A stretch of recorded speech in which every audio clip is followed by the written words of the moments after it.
जी गजब ग्रिप कैसे SRMB जैसे SRMB TMT बार की विन ग्रिप टेक्नोलॉजी सीमेंट के साथ बनाए मजबूत पकड़। Grip is important.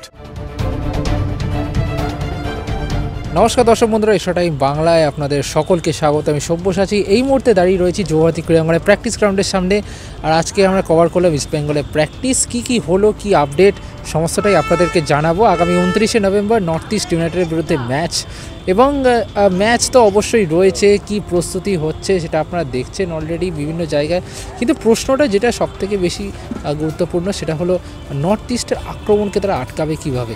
গতকাল আমরা দেখেছিলাম যে ছবিটা, সেখানে কিন্তু হেক্টর ইউসে, আনোয়ার আলী এবং হিজাজি মাহের এই তিনজনকে কিন্তু লাগাতারভাবে রক্ষণে ঘুরিয়ে ফিরিয়ে খেলানোর একটা প্রয়াস চলছিল, এবং হেক্টর ইউসে তিনি চোট সারিয়ে ফিরেছিলেন মাঠে এবং বেশ চনমনে অনুশীলন করেছিলেন। তবে আজকে অর্থাৎ বুধবার উপস্থিত কিন্তু ছিলেন না হেক্টর ইউসে। তবে তার কোনো চোট আঘাতের সমস্যা নেই, বরং একটা বিশেষ কাজের জন্য তিনি আজকে অনুশীলনে আসতে পারেনি, এমনটাই ক্লাব ম্যানেজমেন্ট সূত্রে খবর। এবং আজকে অনুশীলনে কিন্তু যোগ দেননি নন্দকুমার। তিনি গতকালও অনুশীলন করেননি দলের সাথে, যেটা জানা যাচ্ছে যে তাকে রেস্ট দেওয়া হচ্ছে, বিশ্রাম দেওয়া হচ্ছে, যেহেতু তিনি সাসপেন্ড রয়েছেন এই ম্যাচটার জন্য। ফলে তাকে নিয়ে বাড়তি খাটনি দিতে রাজি নন কোচ অস্কার ব্রুজো, সেই কারণে নন্দাকে রেস্ট দেওয়া হয়েছে।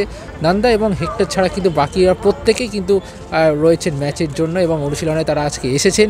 এবং যেটা আজকে বিশেষভাবে দেখা গেল যে আজকে অনুশীলনে কিন্তু যোগ দিয়েছেন কেরালার স্ট্রাইকার জেসিন ডিকে, এবং জেসিন ডিকে এসেছেন তিনি এসেই কিন্তু প্রথমেই কোচ অস্কার ব্রুজোর সাথে তার দীর্ঘক্ষণ ধরে আলোচনা হয় জিকসন সিং এবং রাকিবের সাথে, আলোচনা হয় ক্লেইটন সিলভার সাথেও।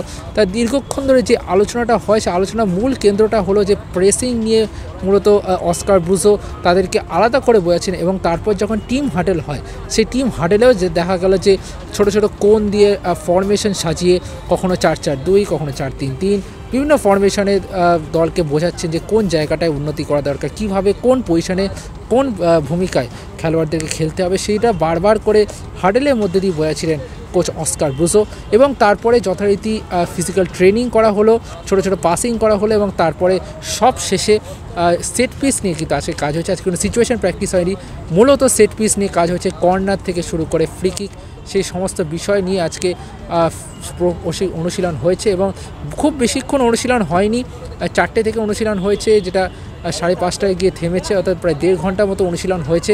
এবং এই 1.5 ঘন্টা অনুশীলনে মূলত সেট পিসের অনুশীলনই করানো হলো ইস্ট বেঙ্গলের তরফ থেকে, যেখানে কখনো মাদি তালাল, কখনো সল ক্রেসপো, এবং টার্গেট করা হচ্ছিল দিমিত্রিয়াস দিয়ামান্তাকোস, আনোয়ার আলী, জিকসন সিং, যারা দীর্ঘকায় উচ্চতার ফুটবলার, তাদের উপরেই কিন্তু ফোকাস করা হচ্ছে। এবং সব মিলিয়ে ইস্ট বেঙ্গল কিন্তু তারা কিন্তু মরিয়া রয়েছে নর্থ ইস্টের মতো যে ফর্মে থাকা দল তাদেরকে কিন্তু হারানোর জন্য।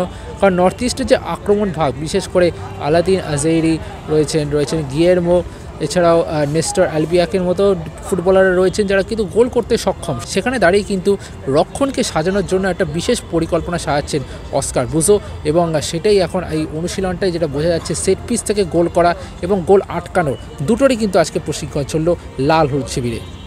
Extra time.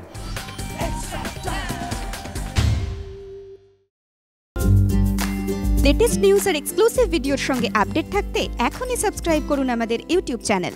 বেল আইকনে ক্লিক করতে ভুলবেন না যেন।